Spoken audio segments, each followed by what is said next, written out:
আসসালামু আলাইকুম। বিভিন্ন পরীক্ষায় বারবার আসা 145টি শব্দার্থ নিয়ে আজকের আয়োজন। স্বপ্নের স্কুলের সঙ্গেই থাকুন। কাঙ্গি শব্দের অর্থ হচ্ছে চিরুনি। ওত শব্দটির অর্থ হচ্ছে হলফনামা এবং শপথ বাক্য, অর্থাৎ 1 এবং 2 উভয়টি সঠিক। নিচের কোনটি অমোঘ শব্দের অর্থ নয়? অমোঘ শব্দের অর্থ হচ্ছে অব্যর্থ, সার্থক বা অবশ্যম্ভাবী, যার অর্থ নয় অসম্ভব। এক অক্ষহিনী সমান কত? মহাভারতের কুরুক্ষেত্রের যুদ্ধে পাণ্ডবদের সৈন্য ছিল 7 অক্ষহিনী আর কৌরবদের ছিল 11 অক্ষহিনী। আর 1 অক্ষহিনী সৈন্য সমান 2,18,700 সৈন্য। তাহলে এর উত্তর হবে 2,18,700। দাদুরি অর্থ কী? দাদুরি অর্থ হচ্ছে ভেকি। ভেকি বলতে বোঝায় ব্যাঙ, যার ব্যাঙের স্ত্রীলিঙ্গ হচ্ছে দাদুরি। পাথার শব্দের অর্থ কী? পাথার শব্দের অর্থ হচ্ছে সমুদ্র। স্মর্তব্য কথাটির অর্থ হচ্ছে স্মরণীয়। অবিরাম শব্দের অর্থ সুন্দর। জিমুতেন্দ্র শব্দের অর্থ হচ্ছে মেঘের ডাক। নিরাক শব্দের অর্থ হাওয়া শূন্য। অপসংস্কৃতি কথাটির অর্থ হচ্ছে নেতিবাচক সংস্কৃতি। প্রদোষ, প্রদোষ শব্দের অর্থ হচ্ছে সন্ধ্যা। রোদসী শব্দের অর্থ পৃথিবী ও স্বর্গ। অব্রবেদী শব্দের অর্থ আকাশচুম্বী। চুনকালি কোন অর্থে ব্যবহৃত হয়? চুনকালি কলঙ্ক অর্থে ব্যবহৃত হয়।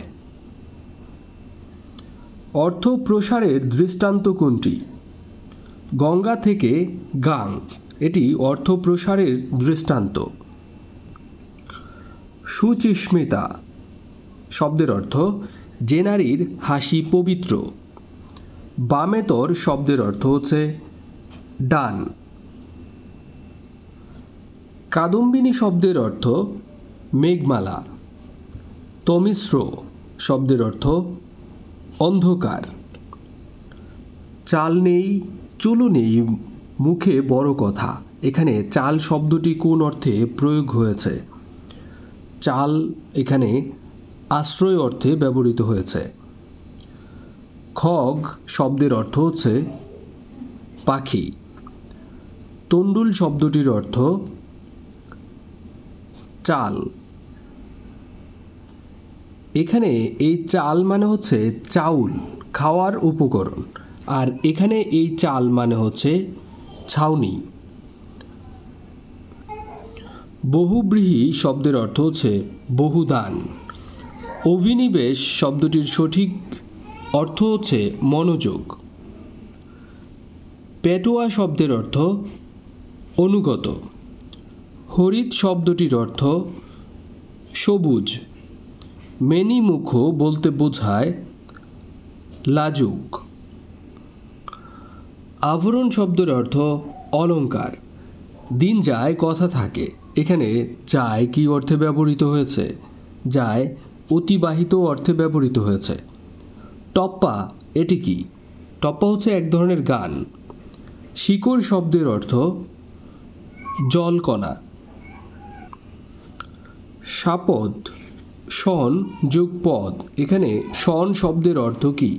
শন শব্দের অর্থ হচ্ছে সারমেয়। সারমেয় এই শব্দের অর্থ কিন্তু আবার কুকুর। দেউল শব্দের প্রতিশব্দ কোনটি? দেউল শব্দের প্রতিশব্দ হচ্ছে দেবালয়। বস্ত্রা বাস মধ্যে শব্দের অর্থ হচ্ছে তাঁবুর মধ্যে। কার্কিত, কার্কিত শব্দের অর্থ হচ্ছে কৃষিকর্ম। তুবড়ি শব্দের অর্থ হচ্ছে বাজি।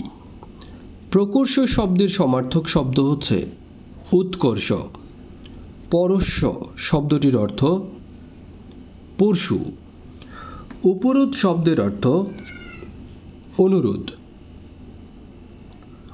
বামেতর শব্দের অর্থ হচ্ছে ডান। অপলাপ শব্দের অর্থ হচ্ছে অস্বীকার। বিরাগী শব্দের অর্থ উদাসীন। শিষ্টাচার এর সমার্থক শব্দ হচ্ছে সদাচার। কিরাত। কিরাত শব্দের অর্থ হচ্ছে জাতিবিশেষ। সংসর্প শব্দের অর্থ আঁকাবাঁকা। শিখণ্ডী শব্দের অর্থ হচ্ছে ময়ূর। নিগর। নিগর শব্দের অর্থ বেরি। নিচের কোনটি সকল শব্দের অর্থ? সকল শব্দের অর্থ হচ্ছে মাছের আঁশ। অলোক শব্দের অর্থ অলক্ষ্য। প্রগল্ভে শব্দের অর্থ হচ্ছে নির্ভীক চিত্রে। মগ একটি জাতির নাম। বারোয়ারি। বারোয়ারি শব্দের অর্থ হচ্ছে সর্বজনীন। পাশুটে শব্দের অর্থ হচ্ছে ফ্যাকাশে। কিংবদন্তি শব্দের অর্থ হচ্ছে জনশ্রুতি। সমবিবেহার শব্দের অর্থ হচ্ছে একযোগে। অলিক শব্দের অর্থ মিথ্যা। অষ্টরম্ভা শব্দের অর্থ হচ্ছে ফাঁকি। অনন্তর অতঃপর বা তাহার পর। অর্বাচীন শব্দের অর্থ হচ্ছে মূর্খ। অবিরাম শব্দের অর্থ রমণীয়। অবিরাম শব্দের আরেকটি অর্থ হচ্ছে সুন্দর। অগ্নিসহ শব্দের অর্থ হচ্ছে যা আগুনে পড়ে না। অধমর্ণ শব্দের অর্থ হচ্ছে ঋণী। অছি। অছি শব্দের অর্থ হচ্ছে অভিভাবক। অত্যহিত। অত্যহিত শব্দের অর্থ অতি অনিষ্ঠ। অপগণ্ড। অপগণ্ড শব্দের অর্থ হচ্ছে অপ্রাপ্তবয়স্ক। আর আশি শব্দের অর্থ হচ্ছে দাঁত। আশি শব্দের অর্থ হচ্ছে সাপের বিষ দাঁত মূলত। পানি গ্রহণ কথাটি যা থেকে এসেছে। পানি গ্রহণ কথাটি এসেছে হাত থেকে। কোনটি বিবাহ শব্দের প্রতিশব্দ নয়? বিবাহ শব্দের প্রতিশব্দ হচ্ছে পরিণয়, পানি গ্রহণ, তারপর হচ্ছে পানি পীড়ন, কিন্তু পানি প্রার্থী এটি বিবাহ শব্দের প্রতিশব্দ নয়। পঞ্চ কোন ফলের নাম? পঞ্চ হচ্ছে কাঁঠালের নাম। নিকুঞ্জ শব্দের সঠিক অর্থ হচ্ছে বাগান। দৈবারিক শব্দের অর্থ হচ্ছে দারোয়ান। বিষক শব্দের সঠিক অর্থ হচ্ছে চিকিৎসক। তক্ষক শব্দের অর্থ সুতার। ঋজু শব্দের সমার্থক শব্দ হচ্ছে সোজা। ইনকিলাব শব্দের অর্থ বিপ্লব। ইত্তেফাক শব্দের অর্থ হচ্ছে সম্প্রীতি। উত্তম এর সমার্থক শব্দ হচ্ছে প্রদান। উপক্রম শব্দের যথার্থ সমার্থক শব্দ হচ্ছে সূত্রপাত। উচাটন শব্দের অর্থ উৎকণ্ঠা। জঙ্গম এর সমার্থক শব্দ হচ্ছে গতিশীল। প্রভাত শব্দের সমার্থক শব্দ হচ্ছে অরুণ। বেসাতি শব্দের অর্থ কেনাবেচা। মুখ চোরা এর সমার্থক শব্দ হচ্ছে লাজুক।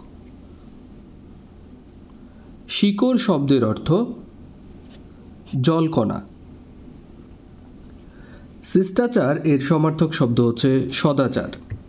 অনিক শব্দের অর্থ হচ্ছে সৈনিক। অনিক শব্দের আরেকটি অর্থ হচ্ছে সৈন্যদল। অনুপম এর সমার্থক অর্থ হচ্ছে মনোরম। তাহলে মনোরমের সমার্থক শব্দ অবশ্যই অনুপম। অবিহিত শব্দের অর্থ হচ্ছে অনুচিত। অবিমিশ্র শব্দের অর্থ হচ্ছে বিশুদ্ধ। বিশুদ্ধ হচ্ছে অবিমিশ্র। অত্র শব্দের অর্থ হচ্ছে এখানে। অতিশয় এর সমার্থক শব্দ অত্যন্ত। অরুম্বদ শব্দের অর্থ হচ্ছে মর্মবেদী। অকর্মণ্য শব্দের অর্থ হচ্ছে অকর্মক। আধেক কথাটির সৃষ্ট রূপ হচ্ছে অর্ধেক। আষাঢ় শব্দের অর্থ হচ্ছে প্রবল বৃষ্টিপাত। আষাঢ়ে মেঘ থেকে আষাঢ় নামে, এখানে আষাঢ়, এই আষাঢ় শব্দের অর্থ হচ্ছে জলকণা। আবরণ শব্দের অর্থ হচ্ছে অলঙ্কার। আশীর্বাদের শুদ্ধ শব্দ হচ্ছে, শুদ্ধ বানান হচ্ছে, প্রতিশব্দ হচ্ছে আশিস। আল্লাহ হাফেজ এই শব্দের অর্থ কী? আল্লাহ হাফেজ এই শব্দের অর্থ হচ্ছে আল্লাহ আপনাকে রক্ষা করুন। উপাদান এর সমার্থক শব্দ হচ্ছে বালিশ। উদ্যত এর অর্থ হচ্ছে বলিষ্ঠ। এপিটাফ, এপিটাফ হচ্ছে সমাধিলিপি। ঐকতান বলতে বোঝায় সমস্বর। কিনাঙ্ক, কিনাঙ্ক শব্দের অর্থ হচ্ছে করা। কুজ্জটিকা এর অর্থ হচ্ছে কুয়াশা। কালকুট শব্দের অর্থ হচ্ছে তীব্র বিষ। কপর্দক্ষিণ শব্দের অর্থ হচ্ছে নিঃস্ব। শাকে দিনু কানাশোয়া পানি, এখানে কানাশোয়া এই শব্দের অর্থ হচ্ছে কানায় কানায় পরিপূর্ণ। কিরিট, কিরিট শব্দের অর্থ হচ্ছে মুকুট। কালাকাল, কালাকাল শব্দের অর্থ হচ্ছে সুসময় এবং দুঃসময়। ক্রোশ, ক্রোশ বলতে বোঝায় 3 কিলোমিটার। কেওয়ার, কেওয়ার এই শব্দটি মূলত হবে কেওয়ারে বা কেওয়ার, এর অর্থ হচ্ছে দরজা বা কপাট।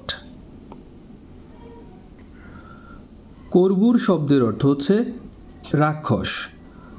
কার্তিক দেখতে কেমন? কার্তিক দেখতে রূপবান। খাদির শব্দের অর্থ হচ্ছে ক্ষয়ের। কোনটি ভিন্নার্থক? এখানে খদ্দর, খদ্দি এবং খাদি একই ধরনের শব্দ, আর খদির এটি হচ্ছে ভিন্নার্থক শব্দ যার অর্থ হচ্ছে ক্ষয়ের বা খাদির বা খাদির গাছ বা ক্ষয়ের গাছ, যেটা পানের সঙ্গে খাওয়া হয়। খক্ষ এর সমার্থক শব্দ নয় কোনটি? খক্ষ এর সমার্থক শব্দ নয় বল্ল। অন্যদিকে অসি, তরবারি, কৃপান এগুলো সমার্থক শব্দ। গৃদ্ধ শব্দের অর্থ হচ্ছে শকুন। গুড়ি গুড়ি এর সঠিক প্রতিশব্দ হচ্ছে ফর্সি। ফর্সি একটি আরবি শব্দ যার অর্থ হচ্ছে দীর্ঘ নলযুক্ত হুকা বা গুড়ি গুড়ি। গুবাক শব্দের অর্থ হচ্ছে সুপারি গাছ। গুবাক খায় চিবিয়ে। ঘুমটি ঘরে থাকে, ঘুমটি ঘরে থাকে মানে হচ্ছে প্রহরী থাকে। ঘাঘু শব্দের অর্থ হচ্ছে অভিজ্ঞ। চঞ্চু শব্দের অর্থ ঠোঁট। জাঙ্গাল এর প্রতিশব্দ হচ্ছে বাদ। জাফরি শব্দের অর্থ হচ্ছে চৌকা ছিদ্রের বেড়া। জাহাকুল আবদ শব্দের অর্থ হচ্ছে গোলামের হাসি। জির এর সমার্থক শব্দ হচ্ছে বনিতা। টিকা ভাষ্য এর অর্থ হচ্ছে ব্যাখ্যা বিশ্লেষণ। তয়খানা শব্দের অর্থ হচ্ছে গ্রীষ্মকালে বসবাসের জন্য ভূগর্ভস্থ কক্ষ। তন্ডুল শব্দের অর্থ হচ্ছে চাল। দাখিলা, দাখিলা শব্দের অর্থ খাজনার রসিদ।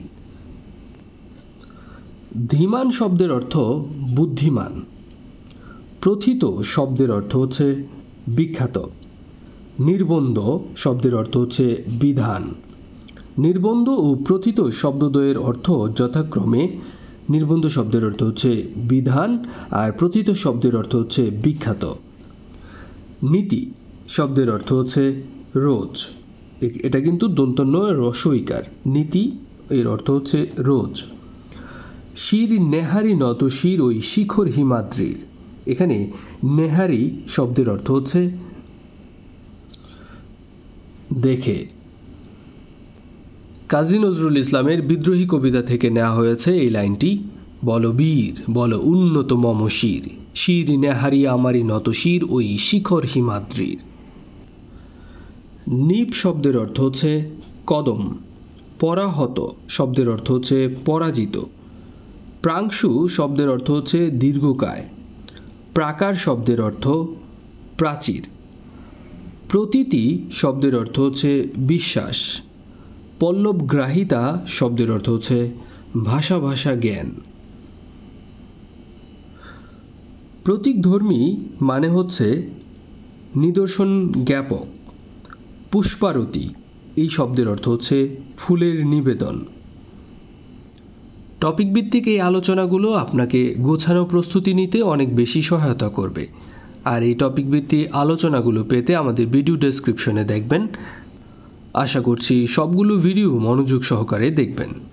স্বপ্নের স্কুলের সঙ্গেই থাকুন। আসসালামু আলাইকুম।